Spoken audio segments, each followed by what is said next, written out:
వారంలో మనం చూస్తే మనకు తెలిసిన వాళ్ళు, బంధువులే కానివ్వండి, స్నేహితులే కానివ్వండి, దగ్గరోళ్ళే కానివ్వండి, దూరం వాళ్ళే కానివ్వండి, ఎక్కడో చోట ఎవరో ఒకరు చనిపోయి మనకు కనిపిస్తూనే ఉంటారు. వినిపిస్తూనే ఉంటాయి ఆ విషయాలన్నీ. అవన్నీ మన దృష్టికి వచ్చినప్పుడు, మనకు తెలిసినప్పుడు మనకి ఎంత కృతజ్ఞత ఉండాలంటే, దేవా, వాళ్ళకంటే నేను గొప్పవాడినేం కాదు నాయనా, కానీ నేను ఇంకా క్షేమంగా ఉన్నానంటే అది కేవలం నీ కృప. ఎవరి కృప? దేవుని కృపే. ఎందుకంటే ఆ చనిపోయిన వాళ్ళు నీకంటే గొప్పోళ్ళే. ఆస్తి విషయంలో నీకంటే ఎక్కువ ఉన్నవాళ్ళే, వయసులో ఎక్కువ ఉన్నవాళ్ళే, ఆరోగ్యంలో ఎక్కువ ఉన్నవాళ్ళే, అన్నిటిలో నీతో పోల్చుకుంటే అన్నిటిలో వాళ్ళు శ్రేష్టమైన వాళ్ళే. అయినా వాళ్ళకి ఈ లోకంలో జీవించే ఆ కృప ఉందా అంటే లేదు. మరి నీకు దేవుడిచ్చాడు అంటే నిజంగా దేవుడు నీ పట్ల ఎంత శ్రద్ధ కలిగి ఉన్నాడు. ఇది మనం ఎరిగినప్పుడు నిజంగా ప్రభువా, ఎంత గొప్ప కృపనిచ్చావు దేవా, నాకు ఈ వారమంతా నీ కాపుదలు ఇచ్చావు దేవా, నీకు వందనాలు అని తిరిగి ఆ దేవుని సన్నిధిలోకి వచ్చి కృతజ్ఞతాపూర్వకంగా ఆ మాట మనం చెప్పలేకపోతే, మీకు అర్థమైందండి? కృతజ్ఞతాపూర్వకంగా ఆ మాట మనం చెప్పలేకపోతే దేవుడు సంతాపపడతాడు. ఒకసారి యేసు ప్రభు దగ్గరికి 10 మంది కుష్ఠరోగులు ఎదురొచ్చారు. ఎంతమంది? 10 మంది కుష్ఠరోగులు ఎదురొచ్చారు. ఈ 10 మంది కుష్ఠరోగులకి ఒకే ఒక బాధ. ఏమిటి ఆ బాధ? కుష్ఠరోగం. ఇది ఒక్కటే అనుకుంటున్నారేంటి? కుష్ఠరోగం ఉన్న వాళ్ళని ఆ రోజుల్లో ఏం చేసేవాళ్ళంటే ఊరి వెలుపల ఉంచేవాళ్ళు, ఊరిలోకి కూడా రానిచ్చేవాళ్ళు కాదు. అంటే ఇంట్లో భార్య రానివ్వదు, పిల్లలు రానివ్వరు, బంధువులు రానివ్వరు, ఎవరు కూడా దగ్గరకు కూడా రానివ్వరు. ఒక చెంబు చేతిలో పెట్టి, గ్లాసు పళ్ళెం చేతిలో పెట్టి, ఓ దుప్పటాడు ముఖాన్ని పడేసి ఇక పో, ఊరి అవతలకు పో, బ్రతికితేనా అక్కడ బ్రతుకు, లేదా చస్తే అక్కడే చావు, ఇక ఆ కుష్ఠరోగం తగ్గేది లేదు, నువ్వు మా దగ్గరికి వచ్చేది లేదు, నీతో మాతో ఇక బంధాలు లేవు అని పంపించేసేవాళ్ళు. ఇట్లాంటి వాళ్ళకి ఎంత మానసికమైన బాధ ఉంటుందో చూడండి. కుష్ఠరోగం ఒకటి శరీర బాధ, కానీ ఇంట్లో భార్య తరిమేసి, పిల్లలు కూడా వద్దు పో అనేసి, బంధువులు కూడా దూరంగా నెట్టేస్తే ఎంత బాధ ఉంటుందో ఆలోచించండి. అట్లాంటి బాధపడుతున్న వాళ్ళు యేసు ప్రభు దగ్గరికి వచ్చారు. ఒకసారి వచ్చి, నాయనా, 10 మంది కుష్ఠరోగులు ఉన్నాం ఇక్కడ ఊరి బయటే, దయచేసి నీ వైపు చూస్తున్నాం, నీవు కనుక మాకు స్వస్థత ఇస్తే, మమ్మల్ని బాగు చేస్తే నాయనా సహాయం చేయని వచ్చారు. యేసు ప్రభు, మీరు వెళ్ళి యాజకుడికి మిమ్మల్ని మీరు కనబరుచుకోండి అన్నాడు. ఎందుకు యాజకుడికి చూపించుకోవాలి? ఎందుకంటే ఆ రోజుల్లో ఎవరైనా సరే కుష్ఠరోగి అయి ఉండి వాడు బాగుపడి వాళ్ళలో మరలా కలవాలి అనుకుంటే యాజకుడికి చూపించుకొని రావాలి. యాజకుడు పరిశీలించేవాడు, తల మొదలుకొని అరికాల దాకా ఆ కుష్ఠరోగం యొక్క పొడ ఎట్లా ఉంది, తగ్గుతుందా, పెరుగుతుందా, మరలా స్ప్రెడ్ అవుతుందా, అట్లాగే ఉందా, తగ్గుతూ ఉందా, స్ప్రెడ్ అవుతూ ఉందా, ఇవన్నీ పరిశీలించి యాజకుడు గనక రైట్, ఇతనికి కుష్ఠరోగం తగ్గింది, ఇతడిని మరలా చేర్చుకోవచ్చు మనలో అంటే గనక, మీకు అర్థమైందండి? అంటే ఆ చేర్చుకోవడానికి ఆ డెసిషన్ తీసుకునేది, నిర్ణయం తీసుకునేది ఎవరంటే, ఆ నిర్ణయం తీసుకోవాల్సింది ఎవరంటే యాజకుడే. దేవుడే చెప్పాడు, ఎవరైనా సరే కుష్ఠరోగి అయ్యిండి బాగుపడి వస్తే యాజకుడు అతన్ని బాగా పరిశీలించాలి. పరిశీలించిన తర్వాత ఇక ఆ కుష్ఠరోగం నయమైందని యాజకుడు నిర్ధారించిన తర్వాతనే అతడు మరలా సమాజంలోకి చేరాలి. అందుకని యేసు ప్రభు అన్నాడు, అబ్బాయి మీరు వెళ్ళండి, వెళ్ళి మిమ్మల్ని మీరు యాజకుడికి చూపించుకోండి అన్నారు. వీళ్ళు వెళ్తూ ఉన్నారు. వెళ్తూ ఉండగానే స్వస్థత వచ్చేసింది. ఏం జరిగింది? వీళ్ళు వెళ్తూ ఉండగానే స్వస్థత వచ్చేసింది. 10 మందికి స్వస్థత వచ్చేసింది. ఒక్కడికి స్వస్థతతో పాటు కృతజ్ఞత కూడా వచ్చింది. మీకు అర్థమైందండి? 10 మందికి ఒకేసారి రోగం బాగైంది. వెళ్తానే ఉన్నారు, రోగం బాగైంది. అందరికీ తెలిసింది ఆ విషయం. మాకు రోగం బాగయింది, ఇప్పుడు దాకా ఉన్న ఈ పొడంతా పోయింది, ఈ కుష్ఠరోగం అంతా పోయింది, ఈ గజ్జంతా పోయింది, మొత్తానికి బాగుపడ్డాం సంతోషం అనుకున్నారు. కానీ ఒక్కడు మాత్రం నేను బాగుపడ్డాను ఎవరి వల్ల? ఈయన వల్ల కదా, ఈయన వెళ్ళండి అని ఒక మాట చెప్పడం వల్ల కదా. కాబట్టి మొట్టమొదట ముందు ఈయన దగ్గరికి వెళ్ళి, నాయనా నన్ను బాగు చేశావు, నీకు వందనాలు అని చెప్పుకొని అప్పుడు మా ఇంట్లోకి పోతా అనుకొని వాడు అక్కడే వెనక్కి తిరిగేశాడు. తిరిగి యేసు ప్రభు దగ్గరికి వచ్చి, నాయనా నీకు వందనాలదయ్యా, నన్ను బాగు చేసావయ్యా, ఇంతకాలం నా ఇంటోళ్ళకు దూరంగా ఉన్నా, బంధువులకు దూరంగా ఉన్నా, నా పిల్లలకు దూరంగా ఉన్నా, నా భార్యకు దూరంగా ఉన్నా, కానీ ఇప్పుడు నీ దయ వల్ల అయ్యా మరలా నేను వాళ్ళలో కలవబోతున్నా, నాకు ఇంత కృపనిచ్చావు, ఇంత మేలు చేశావు, నీకు వందనాలు అని చెప్పాడు. యేసు ప్రభు ఒక మాట అన్నాడు, 10 మంది బాగుపడ్డారు కదా, బాగుపడ్డారా లేదా? మరి ఒక్కడు మాత్రమే తిరిగి వచ్చి కృతజ్ఞత చెప్తున్నాడు. మిగతా 9 మంది ఎక్కడా? అక్కడ. ఎక్కడ? అక్కడ. అంటే వీళ్ళకి బాగు చేసిన వాడి కంటే కూడా వీళ్ళే ముఖ్యమయ్యారు. ఇప్పుడు ఒకప్పుడు వీళ్ళకు దూరంగా ఉన్నప్పుడు, నాయనా దయచేసి మమ్మల్ని బాగు చేయి అని వచ్చారు ఈ ప్రభు దగ్గరికి. బాగుపడిన తరువాత తిరిగి రావడం ఇష్టం లేవట్లా. మీకు అర్థమైందండి? ఈ లోకంలో మనుషుల యొక్క మనస్తత్వాలన్నీ ఇట్లాగే ఉన్నాయి. మేలు లేనప్పుడు, ఇబ్బంది పడుతున్నప్పుడు, దేవా నీకు వందనాలయ్యా, అయ్యా నేను ఇబ్బంది పడుతున్నానయ్యా, సహాయం చెయ్యయ్యా అని వేడుకోవడానికైతే వస్తున్నారు.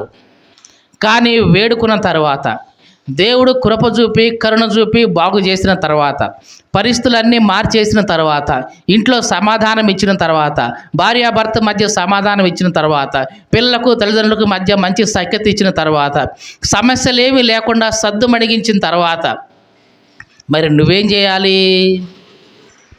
కృతజ్ఞతతో, దేవా ఎంత మేలు చేశావు నాయనా, ఒకప్పుడు నేను ఎంత ఇబ్బంది పడ్డాను నా కుటుంబంలో, నా భర్త విషయంలో ఎంత ఇబ్బంది పడ్డాను, కానీ ఇప్పుడు అవి లేకుండా చేశావు.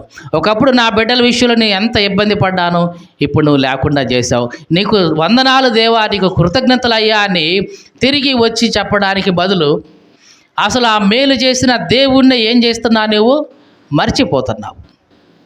యేసు ప్రభు అన్నాడు, ఒక్కడు మాత్రమే తిరిగి వచ్చాడు కదా, మరి మిగతా 9 మంది ఎక్కడ అంటే అదిగో అక్కడ ఉన్నారు. వాళ్ళ బంధువుల దగ్గర ఉన్నారు, వాళ్ళ పిల్లల దగ్గర ఉన్నారు, వాళ్ళ స్నేహితుల దగ్గర ఉన్నారు, వాళ్ళ ఊరిలో ఉన్నారు, వాళ్ళ యాజకుడి దగ్గర ఉన్నాడు. ఒక్కడు మాత్రమే తిరిగి వచ్చి దేవుని దగ్గర ఉన్నాడు. ఆ ప్రభువు ఆ ఒక్కడి విషయంలో చాలా సంతోషించాడు. మీకు అర్థమైందండి? దేవుడు గనక నీ విషయంలో సంతోషిస్తే, మళ్ళీ చెప్తున్నాను, దేవుడు గనక నీ విషయంలో ఆనందిస్తే, సంతోషిస్తే నిన్ను ఆ దేశంలో చేరుస్తాడు. ఏ దేశంలో? పరలోక దేశంలో చేరుస్తాడు.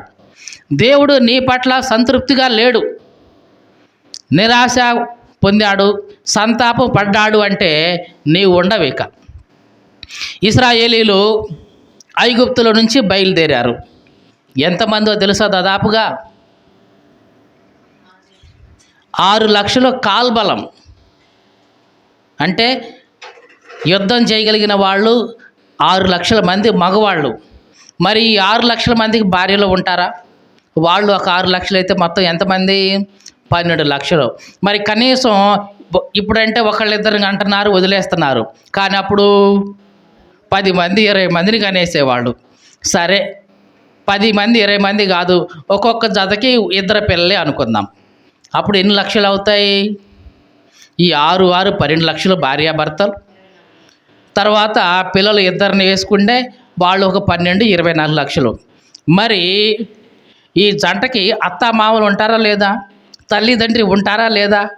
వీళ్ళని కూడా లెక్కేసుకుంటే ఇంకా ఎన్ని లక్షలు అవుతాయి? 24 48 లక్షలు. అంటే దాదాపుగా 40 నుంచి 50 లక్షల మంది బయలుదేరారు అన్నమాట. కాలు బలం 6 లక్షలు. మరి వారి భార్యలు, పిల్లలు, ముసలోళ్ళు వీళ్ళందరూ కలిస్తే మళ్ళీ వీటితో పాటు వీళ్ళ పశువులు ఇవన్నీ కూడా కలిసి వస్తున్న ఆ సమయంలో ఐగుప్తులోంచి దేవుడు వాళ్ళని విడిపించాడు. విడిపించిన తర్వాత దానికి తగిన కృతజ్ఞత వాళ్ళు కనబరచల. మీకు అర్థమైందండి? ఐగుప్తులో దాదాపుగా 400 సంవత్సరాలు బాధ అనుభవించారు, బానిసత్వం అనుభవించారు. ఎన్ని సంవత్సరాలు చెప్పండి? ఎన్ని సంవత్సరాలు? 400 సంవత్సరాలు అనుభవించారు. అంటే ఎన్ని తరాలు? ఒక్కొక్క తరానికి 100 సంవత్సరాలు చేసుకున్నా 4 తరాల నుంచి అక్కడే ఉంటున్నారు.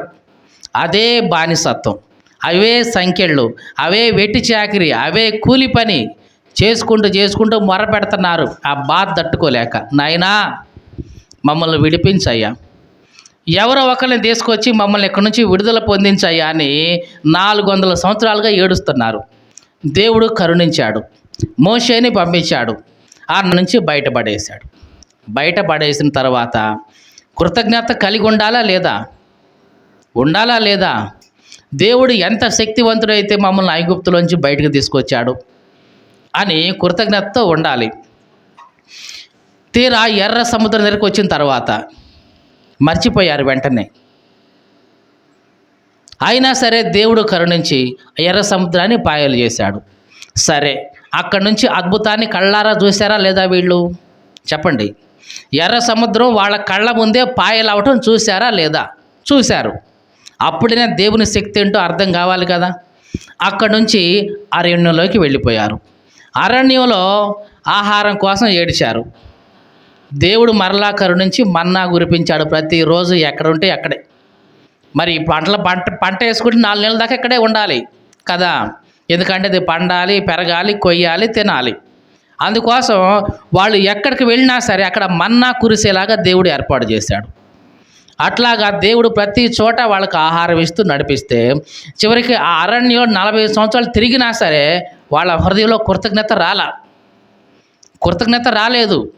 సరిగదా తిరగబడ్డారు. మేలు చేసిన దేవుడి మీద కృతజ్ఞత లేకపోగా తిరగబడ్డారు. తిరగబడితే దేవుడు అన్నాడు, వీళ్ళల్లో ఒక్కళ్ళు కూడా కానానులో ప్రవేశించరు అని చెప్పేశాడు. దేవుడు వాళ్ళ విషయంలో చాలా బాధపడ్డాడు, చాలా సంతాపడ్డాడు. పడి ఏమన్నాడంటే, బయలుదేరి వచ్చిన వాళ్ళల్లో ఆ యెహోషువ, ఆ కాలేబు తప్ప ఒక్కడు కూడా పోయేది లేదు, ఈ అరణ్యంలో నశించిపోతారు అందరూ అన్నాడు. వాళ్ళందరూ నశించిపోయేదాకా 40 సంవత్సరాలు వాళ్ళు అక్కడక్కడే తిరిగారు. మీకు తెలుసా అండి? అసలు ఐగుప్తులోంచి ప్రయాణమై బయలుదేరితే కానానులోకి వెళ్ళడానికి ఎన్ని రోజులు తెలుసా? ఎన్ని రోజుల ప్రయాణమో తెలుసా? 11 రోజులు. మళ్ళీ చెప్తున్నా, ఐగుప్తులో నుంచి బయటకు వచ్చిన తర్వాత, ఎర్ర సముద్రం దాటిన తర్వాత కానానులోకి ప్రవేశించడానికి 11 రోజుల ప్రయాణం. కానీ దేవుడు ఎప్పుడైతే వాళ్ళ విషయంలో సంతోషంగా లేడో, సంతృప్తిగా లేడో, దేవుడు వాళ్ళని 11 రోజుల్లో పోవాల్సిన ప్రయాణాన్ని 40 సంవత్సరాలు తిప్పాడు. అటు తిప్పాడు, ఇటు తిప్పాడు, ఇటు తిప్పాడు. ఆ అరణ్యంలో కాసేపు, ఈ అరణ్యంలో కాసేపు, అటు కాసేపు, ఇటు కాసేపు, మొత్తం అక్కడక్కడే తిప్పాడు. ఎందుకు తిప్పాడు అంటే, ఎవరైతే వ్యతిరేకించారో, ఎవరైతే కృతజ్ఞత లేకుండా ఉన్నారో వాళ్ళు నశించిపోయేదాకా, వాళ్ళు నాశనం అయ్యేదాకా అక్కడే తిప్పాడు. ఇది దేవుడు గనక మన విషయంలో సంతోషించకపోతే జరిగేది ఇది. 11 రోజుల్లో నీకు రావాల్సిన ఆశీర్వాదం ఎప్పుడు వచ్చింది? 40 సంవత్సరాలు పట్టిద్ది అప్పటికి నీకు. ఎప్పుడు దేవుడు నీ పట్ల సంతోషించకపోతే. ఒకవేళ దేవుడు కనుక నీ పట్ల సంతోషిస్తే ఆ 11 రోజుల్లోనే నీకు రావాల్సిన ఆశీర్వాదం వచ్చేస్తుంది. ఆ 11 రోజుల్లోనే నీకు రావాల్సిన దీవెన నువ్వు అందుకుంటావు. చాలా త్వరితగతిన ఇదిగో నీ ఆశీర్వాదాన్ని నువ్వు అందుకుంటావు. ఒకవేళ అది సంతోషంగా లేకపోతే దేవుడు అదే నీకు రావడానికి 40 సంవత్సరాలు పట్టిద్ది. అప్పటికి నువ్వు ఉంటావో లేదో కూడా తెలియదు. గ్యారంటీ ఏమైనా ఉందా? ఏమీ లేదు. కాబట్టి ప్రతి దినం కృతజ్ఞత ఏమంటున్నాం? కృతజ్ఞత కలిగి ఉండాలండి. ఇది లేకపోతే దేవునికి నీవు ఇష్టడుగా ఉండవు. కృతజ్ఞత కలిగి ఉంటే దేవుడు నీ విషయంలో సంతోషిస్తాడు. దేవుడు నీ విషయంలో సంతోషిస్తాడంటే నిన్ను ఆ దేశంలో చేరుస్తాడు. యెహోషువ అదే అంటాడు, దేవుడు గనక మన యందు సంతోషిస్తే మనల్ని దేవుడు ఆ దేశమందు చేరుస్తాడు అని అక్కడ ఉన్న వాళ్ళందరితో చెప్పేశాడు. యెహోషువకి అర్థమైంది దేవుణ్ణి సంతోషపరచాలి అని. కాలేబుకి అర్థమైంది ఇదిగో దేవుణ్ణి సంతోషపరచాలి, కృతజ్ఞత కలిగి ఉంటే చాలు దేవుడు సంతోషిస్తాడు అని వాళ్ళకి అర్థమయ్యి అక్కడి నుంచి బయలుదేరి వచ్చిన కాలేబు యెహోషువ ప్రారంభంలో ఎంత కృతజ్ఞతగా ఉన్నారో చివరి దాకా కూడా అట్లాగే ఉన్నారు వాళ్ళు. దేవునికి స్తోత్రం కలుగును గాక. హల్లెలూయా. కాబట్టి ఐగుప్తులో నుంచి బయలుదేరి వచ్చిన వాళ్ళలో కానాను దేశంలో ప్రవేశించింది ఎంతమంది అంటే ఇద్దరు. ఎన్ని లక్షల మంది బయలుదేరారు చెప్పండి? దాదాపుగా 40 నుంచి 50 లక్షల మంది బయలుదేరితే ఆ 50 లక్షల్లో కానాను దేశం వెళ్ళిన వాళ్ళు ఎంతమంది? ఇద్దరు. వేళ్ల మీద లెక్క పెట్టేది 1, 2. ఈ దినాల్లో కూడా క్రైస్తవుల్లో ఇట్లాగే ఉంది. పాపం నుంచి దేవుడు విడుదల చేశాడు, రైట్. ఇబ్బందుల నుంచి విడుదల వచ్చింది, సంతోషం. ఆర్థిక ఇబ్బందుల నుంచి విడుదల వచ్చింది, శోధన నుంచి విడుదల వచ్చింది, బాగానే ఉంది. కానీ కృతజ్ఞత లేకపోవడం వలన వీళ్ళు ఏమవుతున్నారు? ఆ పరమ కానానులో అంటే పరలోకంలో ఆ పరదేశంలో ప్రవేశించలేకపోతున్నారు. మీకు అర్థమైందండి? ఈ లోకంలో చాలామంది పరలోకాన్ని పోగొట్టుకునే రీజన్ ఇదేనండి, కృతజ్ఞత లేకపోవడం. దేవుడు వాళ్ళకు చేసిన మేళ్ళు మర్చిపోవడం. ఆ మర్చిపోవడమే వాళ్ళకు తెస్తుంది కీడు. దేవునికి స్తోత్రం కలుగును గాక. హల్లెలూయా. ఈ మాటలు వింటున్న ప్రియ సహోదరి సహోదరుడా, మళ్ళీ చెప్తున్నాను, కృతజ్ఞత చెప్పడం ఎప్పుడు కూడా మర్చిపోవద్దు. మనుషులకి ఒకవేళ మర్చిపోయా వదిలేసాయి, దేవుడికి మాత్రం ఎప్పుడు కూడా మర్చిపోవద్దు. ప్రతిరోజు ఉదయం లేవగానే దేవా ఈ రోజంతటి నాకు ఇచ్చావు, నీకు వందనాలు అని ఒక్క మాట తప్పనిసరిగా నీ నోటి నుంచి రావాలి.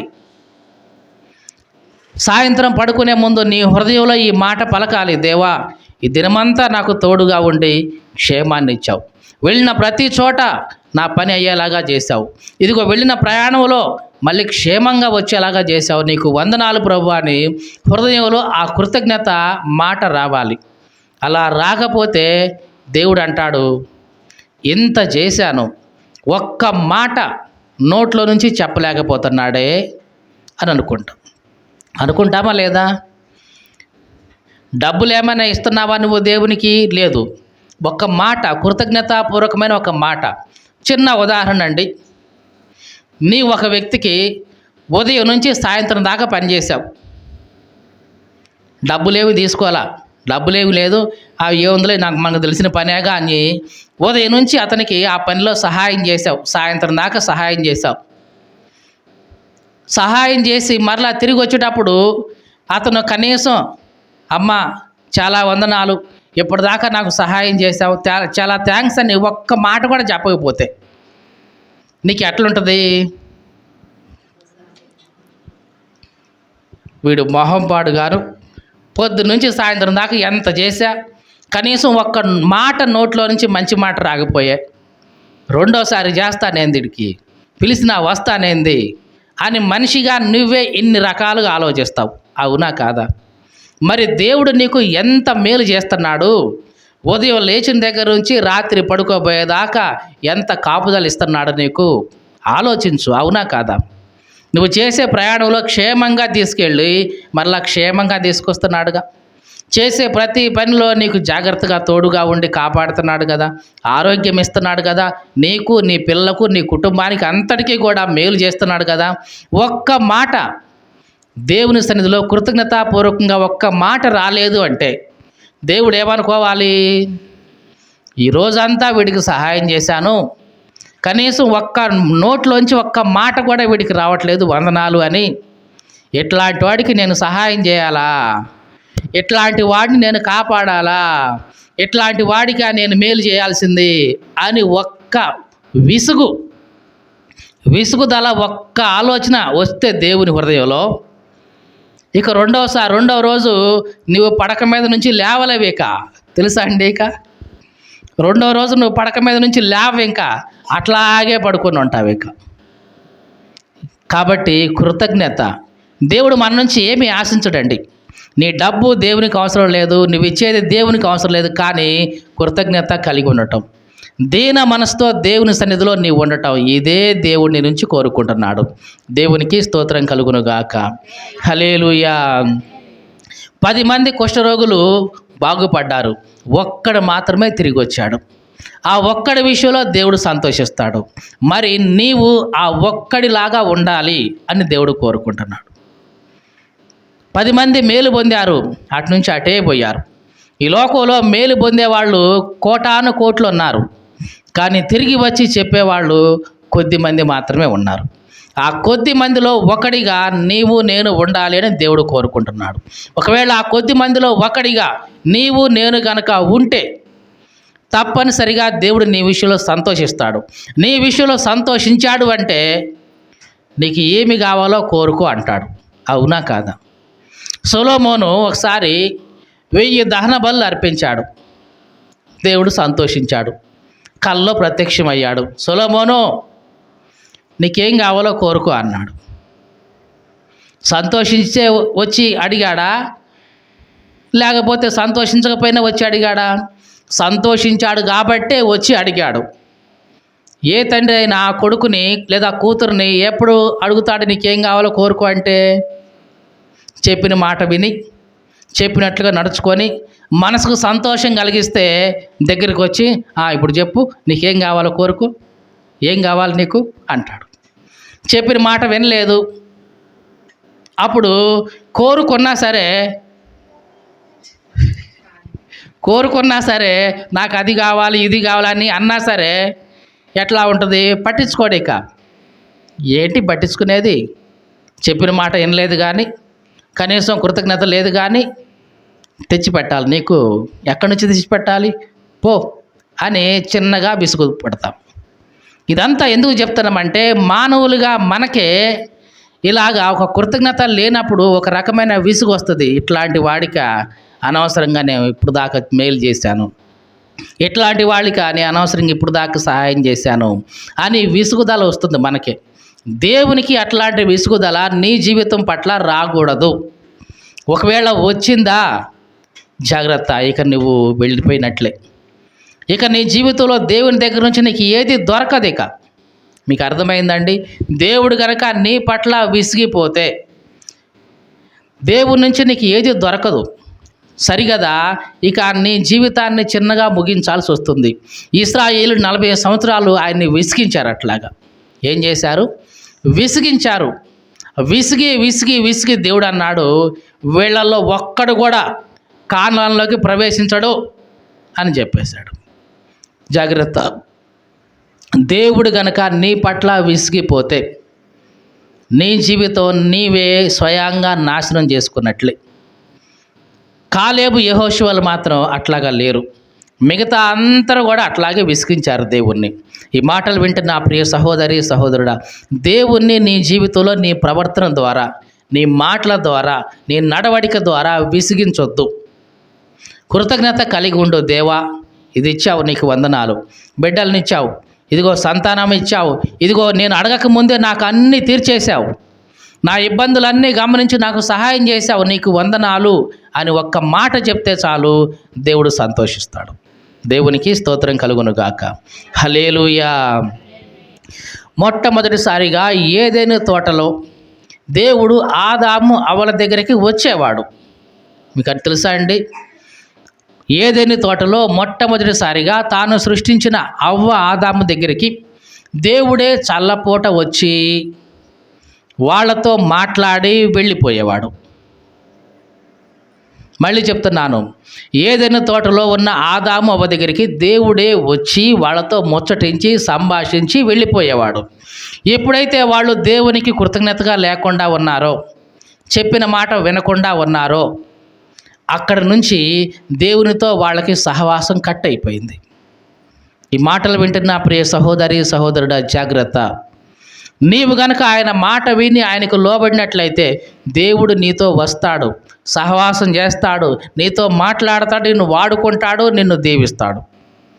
లేదు, దేవుని మాట వినకుండా అవిధేయత నువ్వు చూపితే, కృతజ్ఞత లేకుండా బ్రతికితే జాగ్రత్త.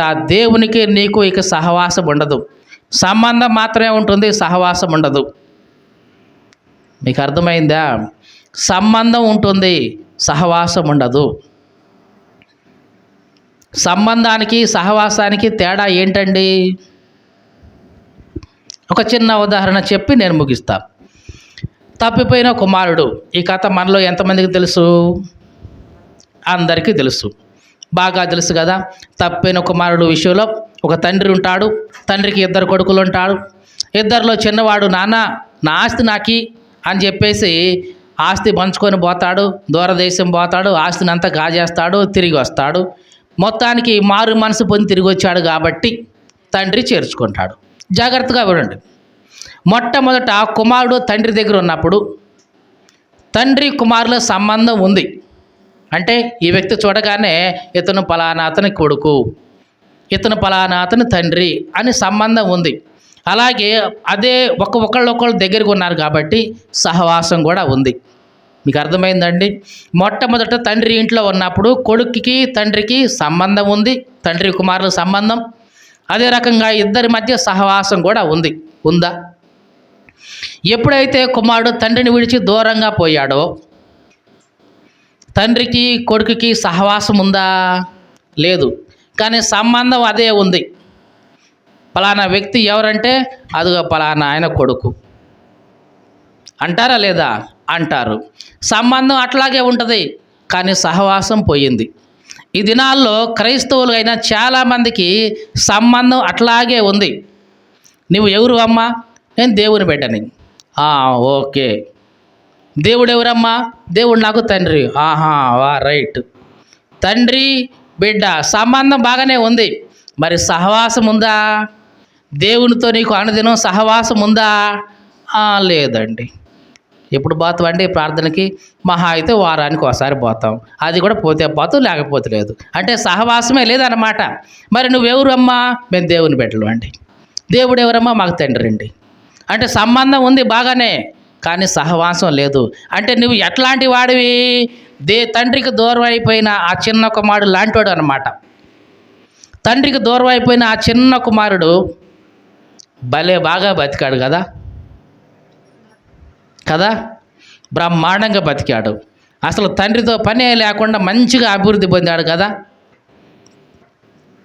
చెప్పండి, అదేనా జరిగింది? లేదు. ఆ దిగజారిపోయాడు.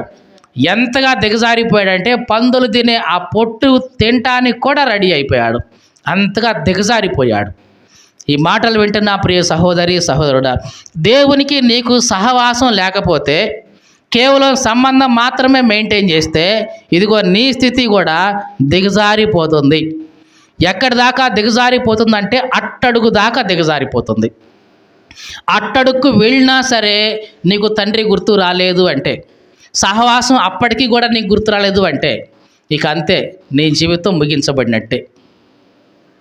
చిన్న కుమారుడికి ఆ పొట్టు తినే ఆ స్థితికి వచ్చిన తర్వాత తండ్రి గుర్తొచ్చాడు. నా తండ్రి ఇంట్లో ఎంత బాగుండేది, అసలు అక్కడ ఉన్నప్పుడు రాజాలాగా బతికేవాడిని, ఇప్పుడు చూడు అడుక్కునేవాడిగా తయారయ్యాను, ఎప్పటికైనా మించిపోయింది లేదు, నేను పోతా అని సహవాసం కోసం తిరిగి వచ్చాడు. అవునా కాదా? తిరిగి వచ్చాడు కాబట్టి, సహవాసంలోకి వచ్చాడు కాబట్టి మళ్ళా ఆ కుమారుడు తత్వం వచ్చింది, మళ్ళా ఆ విందు భోజనం వచ్చింది, మరలా ఆ వస్త్రాలు వచ్చాయి, మరలా ఆ ఉంగరం వచ్చింది, చెప్పులు జోడు వచ్చింది, వస్త్రం వచ్చింది, అన్నీ తిరిగి వచ్చాయి. అవునా కాదా? ఒకవేళ సహవాసంలోకి రాకుండా అటు నుంచి అటే పోతే చిన్న కొడుకు ఏమై ఉండేవాడు? నాశనం అయిపోయి ఉండేవాడు. ఈ మాటలు వింటున్న ప్రియ సహోదరి సహోదరుడా, సంబంధం ఉంటే సరిపోదు. బాప్తీసం తీసుకున్నానండి, దేవుని బిడ్డను అయ్యానండి, మంచిదే. మారు మనసు పొందానండి, దేవుని బిడ్డను అయ్యానండి, మంచిదే. సంబంధం ఉంది, మంచిదే. సహవాసం కూడా ఉండాలి. ప్రతిదినం దేవునితో నీవు సహవాసంలో గడపాలి. సంఘ సహవాసం ఉండాలి. మీకు అర్థమైందండి? ప్రతి బుధవారం, శనివారం, ఆదివారం సంఘంగా కూడుకుంటున్న ఈ సంఘ సహవాసం కూడా నీకు ఉండాలి. దీనికి దూరం అయిపోయావంటే జాగ్రత్త, నీవు ఆత్మీయంగా దిగజారిపోతున్న స్థితికి వెళ్ళిపోతున్నావు. జాగ్రత్త. చిన్న కుమారుడు తన సహవాసానికి మళ్ళా వచ్చాడు. మళ్ళా అన్నీ వచ్చేసినాయి. దేవునికి స్తోత్రం కలుగునుగాక. ఏదైనా తోటలో అవ్వ ఆదాము దేవుని నుంచి ఎప్పుడైతే సహవాసులకు దూరం అయిపోయారో ఇక చిన్నగా వాళ్ళ జీవితంలో దిగజారటం అనేది మొదలయ్యింది. అవునా కదండి? కష్టాలన్నీ ఇక అప్పుడు ప్రారంభమైనాయి. ఏదైనా తోటలో దేవునితో సహవాసులున్నంత కాలం ఏమైనా ఉందా వాళ్ళకి? ఏ ఇబ్బంది లేదు. ఎంత సంతోషంగా ఉన్నారో ఆ పొలం చేసుకుంటూ ఏదైనా సేద్యం చేసుకుంటూ. ఎప్పుడైతే వెళ్ళగొట్టబడ్డారో అక్కడ మొదలైన ఇక వాళ్ళకి శ్రమలు. ఈ మాటలు వింటున్న ప్రియ సహోదరి సహోదరుడా, దేవునికి నీకు సంబంధం ఉంటే సరిపోదు, సహవాసం కూడా మెయింటైన్ చేసుకోవాలి. ప్రతిరోజు దేవునితో సహవాసం చేయాలి. ఒకప్పుడు దేవుడు నీతో వచ్చి సహవాసం నిన్ను ఆశపడేవాడు. నువ్వేం చేస్తున్నావు? దేవునికి దూరంగా వెళ్తున్నావు, సహవాసానికి దూరంగా వెళ్తున్నావు. జాగ్రత్త, క్షేమంగా ఉండలేవు. మళ్ళీ మళ్ళీ చెప్తున్నానండి, ఇది శాపనార్థం అనుకోమాకండి, ఇది సత్యం అని నమ్మండి చాలు. చాలామంది ఇట్లా చెప్తే చూడండి ఎంత మాట అంటున్నాడో, మేము క్షేమంగా ఉండలేమంటండి. లేదు లేదు, ఇదేదో ఇబ్బంది కలిగి చెప్పేది కాదు, నిజం ఇది. ఎందుకంటే తప్పిపోయిన కుమారుడు యొక్క వృత్తాంతమే నీ కంటికి కనబడుతుంది. అవ్వ ఆదాముల యొక్క పరిస్థితి ఈ లోకంలో మనకు కనబడుతుంది. ఎవరైతే దేవుని నుంచి దూరంగా పోయారో వాళ్ళ పరిస్థితి అట్లాగే ఉంది. బైబిల్ మొత్తం మనం చదివి చూసినా అది సత్యం. కాబట్టి ఆయన సన్నిధిలో మనం ఉండాలి, ఆయనతో సహవాసంలో ఉండాలి, కృతజ్ఞత కలిగి. ఆ వ్యక్తిలాగా తిరిగి వచ్చాడు. 10 మంది కుష్ఠరోగులు బాగుపడ్డారు. ఒక్కడు మాత్రం తిరిగి వచ్చి తండ్రితో, అంటే అక్కడున్న యేసుక్రీస్తుతో సహవాసంలోకి వచ్చాడు. దేవునికి స్తోత్రం కలుగునుగాక. హల్లెలూయా. మరి ఈ మాటలు వింటున్న ప్రియ సహోదరి సహోదరుడా, మరి నీ స్థితి ఎట్లా ఉంది? సహవాసం ఉందా? సంబంధం ఉంటే మాత్రమే సరిపోదు. మళ్ళీ మళ్ళీ చెప్తున్నా, నువ్వు దేవుని బిడ్డవే, దేవుని మందిరంలో ఉన్న దేవుని బిడ్డవే, ఇంటి దగ్గర ఉన్న దేవుని బిడ్డవే, పోయి సినిమా హాల్లో కూర్చుని అక్కడైనా దేవుని బిడ్డవే. బిడ్డవే, ఆడికి బాధ సంబంధం. కానీ సహవాసం పోతుంది, జాగ్రత్త. ఆ సహవాసం పోయిందంటే జాగ్రత్త, నీకై ప్రమాదాన్ని నువ్వే తెచ్చుకున్న వాడివి అవుతావు. కాబట్టి ఎప్పుడూ కూడా దేవునితో సహవాసంలో ఉండేలాగా మనలను మనం పరీక్షించుకుందాం.